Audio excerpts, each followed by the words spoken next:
Hello team, welcome to my session on Coffee with Prabh, and today we're going to discuss about Cisco data breach. Yes, the last week we heard about news about Cisco data breach, so I thought I will cover up the story. Along with that, we're going to discuss in this video the timeline of attack and what is a lesson learned for the CISOs to improve the cybersecurity posture of an organization, how to prevent similar kind of attack for your organization. So that is something we're going to cover in this video. I did the similar videos in a past of the other case study.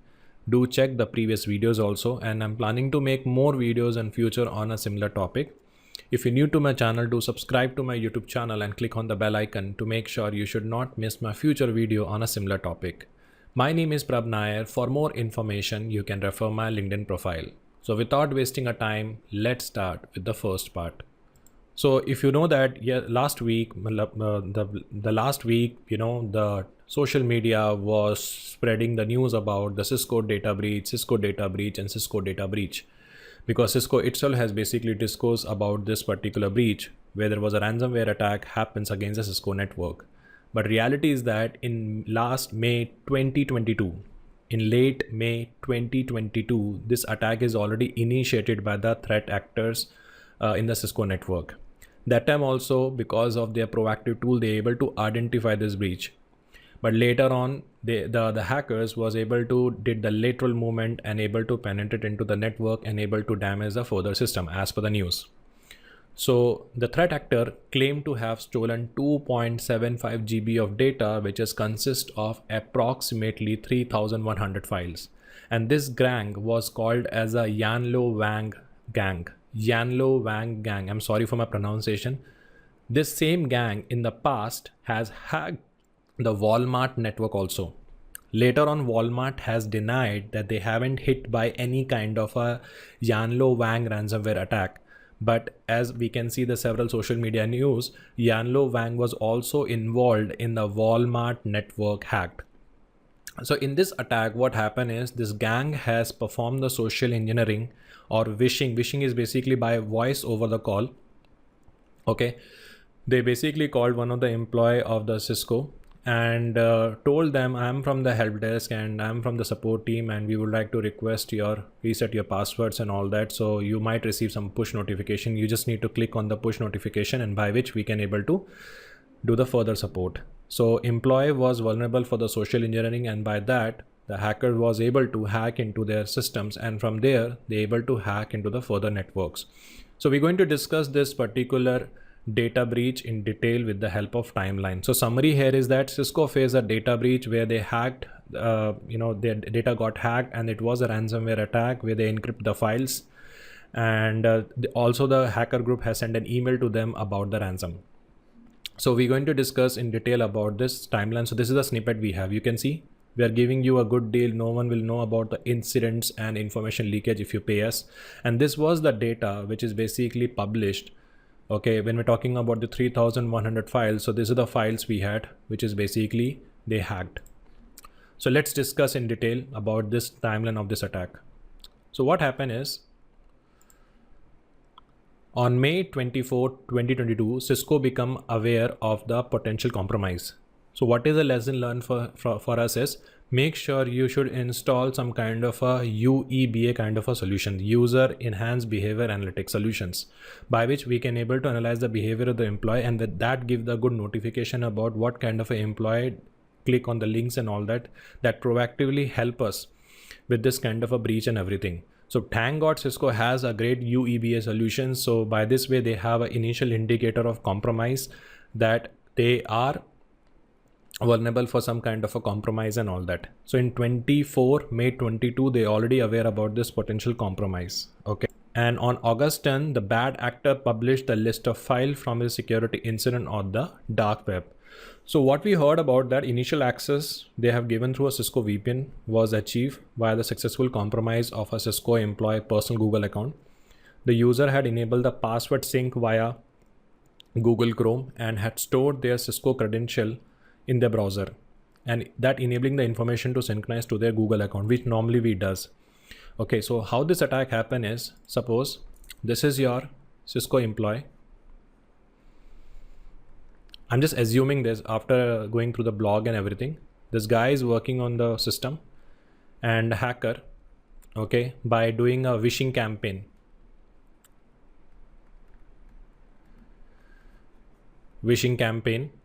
Okay, this guy has basically received on a mobile some push notification. Okay, he received some push notification. How it works, I will show you. It means the hacker already know the password of the account of one of the employee, and when you enter the username and password, after that it asks for the OTP. Okay, it asks for the OTP. So he basically, instead of selecting a OTP, he basically select for the push for notification. We have a tool by which we can do that. So push notification is coming on his smartphone. He click on the push notification, by which hacker was able to hack into the Google account, and from there they able to hack into their VPCs. And by this way, the hacker was able to part of the enterprise network. Okay, the hacker was basically part of the enterprise network because he was connected with the Citrix system. So when he hacked into the Google account, from there he got the Cisco Citrix account, and Cisco Citrix account he used to log into his Citrix system. And now from the Citrix system, he was able to enter into the enterprise network. And from there, by further RDP, he was able to penetrate into the further network, which is also called as a lateral movement. So summary is that very simple is, we have a hacker. First, he basically compromised the credential.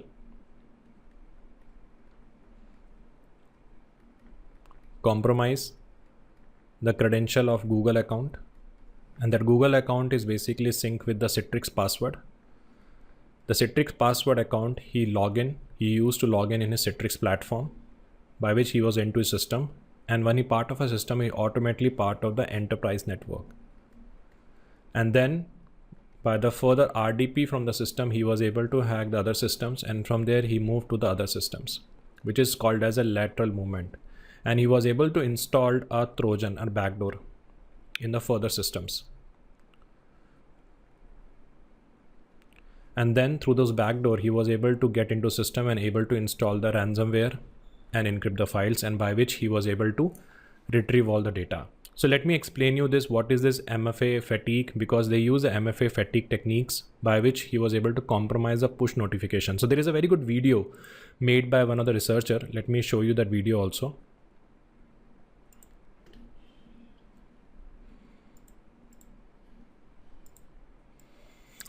So this is the video by Go Secure. Okay, so if you notice here in this video, they have played the same thing. You can see.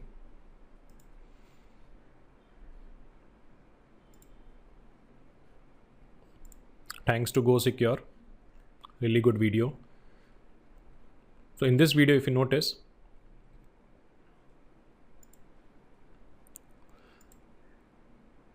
they have a script which is called auto retry. So this is on the hacker system, okay? So user will get this kind of a notification. Here you can see the user will basically get this kind of a notification.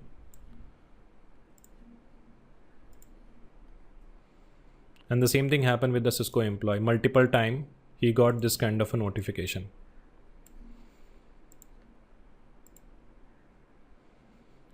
And in frustration he approved, and this is basically the hacker system. This is basically your hacker system. So he was able to successfully logged in.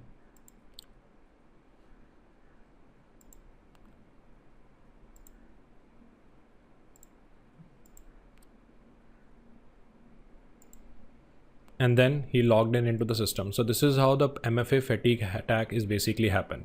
It has happened with us also, you know, when we're receiving a multiple time any kind of links and all that, requests and all that, and at one point of time we basically click on that particular notification. So that is what has happened in this particular attack. So the threat actor confirmed that initial access broker with a tie to a Russian group, which is called as a UNC2447, as well as Yanlu Wong ransomware gang. Now there is a very special thing about this UNC2447. So UNC2447 is a financially motivated threat actors with a nexus to Russia. that has been previously observed conducting a ransomware attack, and also they leverage a technique known as a double extortion, in which the data is exfiltrated prior to ransomware deployment in an attempt for a victim into paying the ransom demand. So prior reporting the indicate UNC 2447 has been observed operating a variety of ransomware, including a 5-hand, Hello Kitty, and more. So I was not surprised if they are involved in that. So the threat actors trick the victim into accepting one of the MFA notification and gain access to the VPN in the context of the target user. So I already explained you Mfa Fatigue is the attack tactics where the threat actor basically send a constant stream of multi-factor authentication requests to annoy a target in a hope they will finally accept one to stop them from being generated. And once the attacker obtain the valid credential, they will perform the push notification spamming repeatedly until the user approve the login request. And by this, attacker gain access to their account. So this is usually happen because user is distracted or overwhelmed with the notification in some cases. So it can be misinterpreted as a bug or confused with the other legitimate authentication request. After that, unknown operator spread laterally to Citrix server and domain controller after gaining initial access to the corporate network. What they understood from this PR is they also move into the Citrix environment. They compromise a series of Citrix server also. Okay, and they eventually obtain the privileged access to the domain controller. And the threat actors were subsequently observed moving files between the system within the environment using the RDP. And they also use the Citrix by modifying the host-based firewall configuration, not to mentioning staging the tool set, which is directly locating under the public user profile on the compromised host. So after gaining the domain admin, they use the enumeration tool like ND util, AD find, and secret dump to collect more information and install the series of payload onto the compromised system, including a backdoor. Now, when we're talking about this tool, which is called as a ND, okay, when you're talking about this tool called ND util. So ND util is a command line tool that provide the management facility for Active Directory domain services and Active Directory lightweight directory services. So you can use ND util command to perform the database maintenance of your Active Directory domain services. You can manage and control the single master operation, and also you can remove the metadata left behind by the domain controller. So that can be done. So this tool is actually intended to use for use by the experienced administrator. So that is a tool we have. Then second is called as a AD find. AD find is another free command utility tool which is used for gathering the information from the Active Directory. And then we have a secret dump, one of the powerful tool we have. Secret dump is basically a tool it's a script actually used to extract the credentials and secret from the system. And the main use case of this tool is dump NTLM. Okay, dump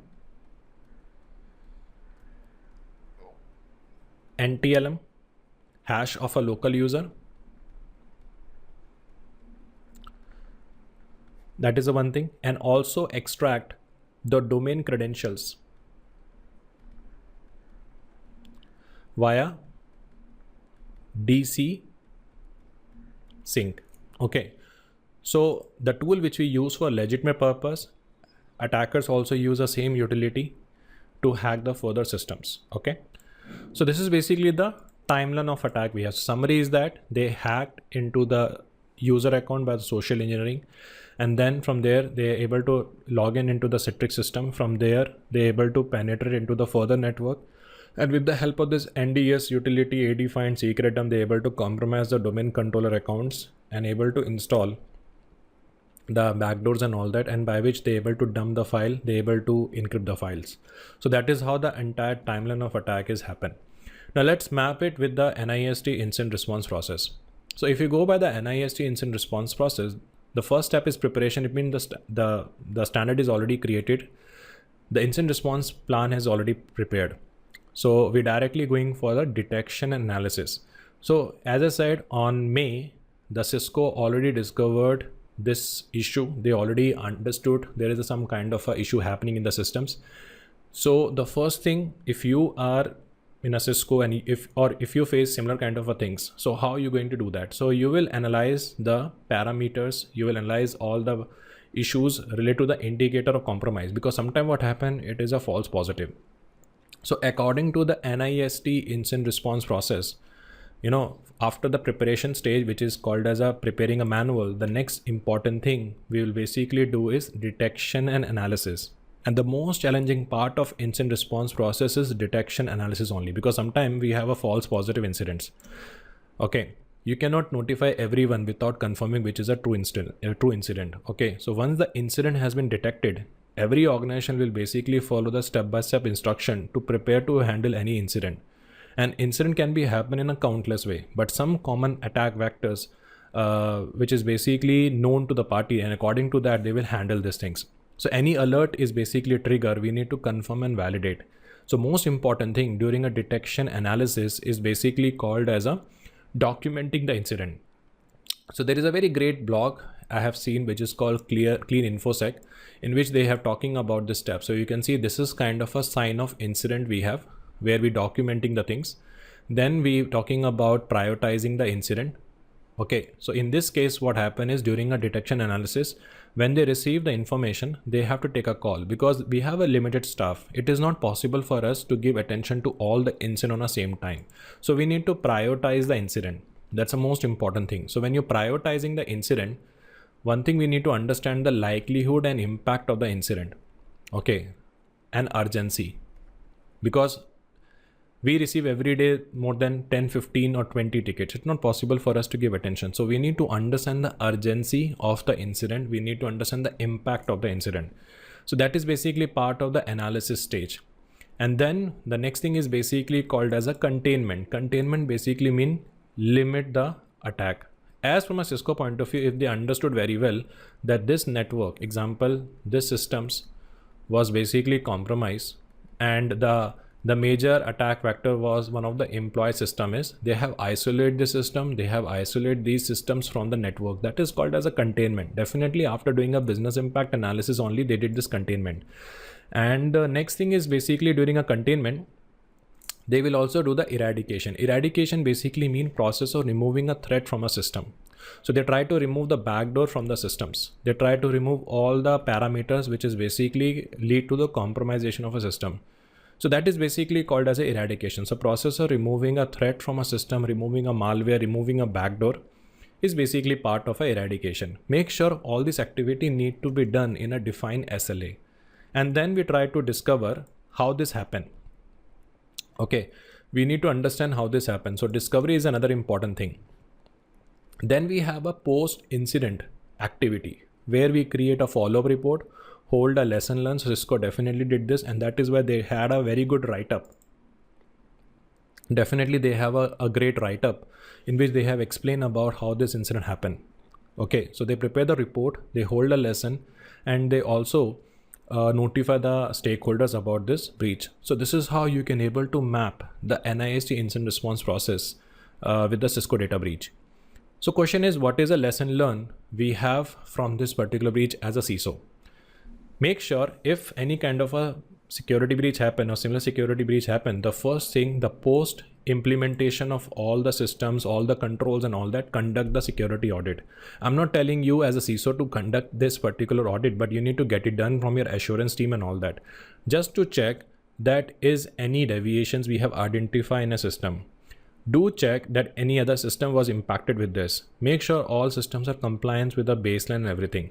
Second is, it is not possible that we can have a MFA for all the accounts because it is a very expensive technique. So implement the MFA account based on the critical accounts and educate the user on the MFA. It's very important that you need to have a centralized log management, because by this way you can able to proactively identifying all the attacks and everything. Let me give an example. So if we have a firewall here, we have a system A, we have a system B, we have a system C, and we have a system D. If we don't have any kind of a centralized log management or centralized log monitoring tool, attacker by the stealth mode able to bypass the firewall, attack the system A, B, C, and D. So I just reviewed the logs of the system A, and from there I identify some system was compromised, but I'm not sure whether other system was compromised or not. So I need to involve lot of efforts. I need to involve lot of resources where I need to go to each and every system to understand the things. Okay, so first I will collect the log, then I will try to correlate the things and all that. So it's better you can have a log management system in place. Any kind of an activity happen, immediately providing an alert to the SIEM, which normalize the logs. standardize the log, and providing me a visibility about how this attack is happening. In Cisco case, thank God they have a very good user behavior analytics, because when the compromised user account escalated to the administrator, this action actually alerted the Cisco SOC and activate their Cisco security incident response team. If Cisco was not monitoring for this kind of a behavior or activity, the action may have gone deeper into Cisco system and take longer to identify the compromised account. Because of they have a UEBA solutions, they have a proactive monitoring solutions. That is why they able to identify this attack vector in the initial stage itself. So proactive detection tool is very important. No matter you're spending a great amount of money on your preventive control, no matter. But one thing we need to understand, preventive control is always work in the idle state. You need to spend your 40% or you need to spend your 50% of the money on the detection control, because if there is a failure in the preventive control, that will be detected by the detective control only, and based on the detective control only you can able to improve your preventive controls also. So make sure you could spend good amount of money on your detective control also. Now, so one more important thing, you can implement the micro segmentation. If you learn from the Cisco data breach where the gang was able to hack into one system, from there he was able to parallelly move to other systems. So moving from one network to another network is called as a lateral movement. Okay, he was able to hack into system A, from there he was able to move into system B, system C. So this is basically part of a different network. To validate the lateral movement is happened, review the host logs. Because network log is only giving me information from where it is coming to where it is going. But to confirm that attack was able to penetrate into this network, we can able to validate by the target host log only. So if in this system, if I identify 1.1.1 IP, it means that he was able to bypass the network and able to reach the system. So make sure you can have a micro segmentation for your critical servers. Okay, so what is the meaning that for every network attempt he need to go through IAAA, and in the worst case if he able to hack one of his account or one of the system, it will not have any kind of further impact on the network. I'm not telling you to implement the micro segmentation for all the servers, but you can analyze the server, you can analyze the criticality of a server, and according to that you can implement the multi-factor or micro segmentation setup, which is part of your zero trust concept. Another important thing, you can implement the zero trust, where we never trust but verify. User should not cache credentials. We have seen in the Google, we have a safe password concept. Implement the user behavior analytics, because Cisco was able to use it. That's why they're able to proactively identify the deviations on their behaviors. Deploy minimal write as default. Okay, scale up access, not down. That's the most important thing, because if you make it more complex, it is difficult for us to manage. Then have a good configuration management process. Now, configuration management process is a very important thing. Let me explain you. See, if you're running a 400 systems and they are basically running with the common configuration. Example, if we discover the vulnerability in the system, it is easy for me to patch the 400 system on the same time. If the 400 systems is running with a different configuration mean different vulnerabilities. Different vulnerabilities mean different control. And different control mean difficult cost, different cost, which increase the budget. So make sure you should have a limited configuration, and based on the limited configuration, you can able to create a replica of the system. So by this way, you can have a control over the system, control over the vulnerabilities, and control over the cost. So it is always preferred to have a uniformity in the configurations. Any user coming from outside wish to connect with the enterprise network, definitely need to go through a NAP solution, network access protection, where we evaluate the baseline of the system, look for the health checkup. If it complies with our health profile, then we issue the IP. So that's something we can do. Another important thing we can have, do not link any enterprise account with the public domain account. Like in the Cisco case, what happened is the hacker was able to hack into the employee personal account. And from there, he has a further access to the Cisco Citrix account. And then he has a lateral movement. So do not link your enterprise account with the public domain. You can use a separate browser with saved with the Google credential, and you can use a separate browser for your enterprise campaigns. Conduct the security awareness training is the most important thing. See, what we have learned in this attack was the human was the weakest link. Cisco has implemented a different kind of a tools and all that. But one stupidity basically bring the organization in trouble. So make sure, no matter you have a great security solutions, but make sure you should provide the security awareness training to the employees. Now here is a trick. Normally what happens when we conduct a security awareness training, the post security awareness training, we do drill, we do exercise, we're sending a phishing campaign. Now in the phishing campaign, what happens is we have a levels, level 1, level 2, level 3, level 4, level 5. Most of the companies, what they do, they drive the level 1 and level 2 campaign. What is that? Example, they will send some Gmail mail, they will send some Gmail phishing mail and all that. Now, if we today talk about all the users, they are very familiar with, what is the actual Gmail page and what is basically the fake Gmail page. It's very important to have some kind of a realistic phishing scenarios. Example, sending them push notification, try to pressurize them, try to send an email with no grammatical error and all that, look like legitimately by adding a company header and all that. So that is basically called as a realistic phishing campaigns, because by level 1, level 2, the company can able to achieve 90 out of 100 score. It means 90 people was able to handle this thing, but that doesn't give a fruitful solution, because today the attackers, the threat vectors, they're basically using some kind of a realistic emails, realistic scenarios, okay, to compromise the account. In the Cisco, you can see the push notification. It's a common thing. Even a technical guy can be victim of this. Okay, they have not disclosed the information about the employee who was vulnerable for this, but might be he's a technical, might be he's a non-technical. So make sure when you're conducting a phishing campaign, you may use more realistic scenario instead of just for a sake of compliance to be achieved, you are driving a phishing campaign. Okay, perform the attack with Retry framework. That's the most important thing. So by which you can get an idea about the realistic attack scenarios, how secure is your organization. See, ransomware attack, the common solution is only backup. Make sure you're taking a frequent backup. If it's a very critical, very sensitive file, make a frequent backups and store the backup in a different particular server, not in the same server. Along with that, you can also use a strong PAM solutions where the controls can be set to limit the access time, source locations, and trigger the auditing and alerting when used. Example like ABAC. In ABAC control, what happens is we can define the context of the user attributes. We're trying to understand the context of the object attribute. We try to understand the location from which they try to access. So all those things need to be validated. So that is something as a CISO can drive in the organization. Along with that, we need to have some kind of a strong governance process. So when you're talking about the strong governance processes, think about what you're trying to protect and why. Instead of protecting everything, protect which is important for the organization. And whenever you go for any solution, whether it's a firewall and all that, we look for the 4 important parameters. How transparent it is, how configurable it will be, how it can be integrated with my organization process, and what is the actionable strategy we have. Example, when I say transparent, it means it should balance the user privacy with the organization risk by using a privacy by design architecture that we can do. Today, we have a tools which is basically called as a SSL interceptor and all that. What is the point of having the solution if they're intercepting our PII data and all that? So we need to see, we should adopt the solution which is very transparent and comply with my legal regulatory requirement. Second is called as a configurable. We need to enable the policy based on your industry, geographical locations, and business group. Third, it can be integrated, by which we can have a proper workflow that can be integrated across all your data whenever or wherever it resides. And most important, it should have a metrics.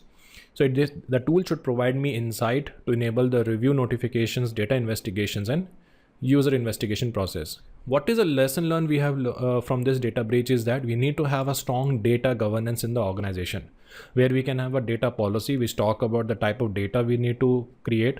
We have a data classification policy also. We have a data protection policy also, like blah, blah, blah category of data will be top secret, blah, blah category of data will be secret, blah, blah, blah category of data will be the unclassified. And we need to provide this kind of a training in a security awareness parameter that, okay, we can add this data policy in a security awareness. So by this way, we can able to guide the end users, business owners. Like if you're holding such kind of a data, you need to label this with this category. Along with that, we need to have a proper process in place by which we can proactively discover the data movements, whether it is a data in rest, data in use, and data in storage, and make sure you should properly classify the data.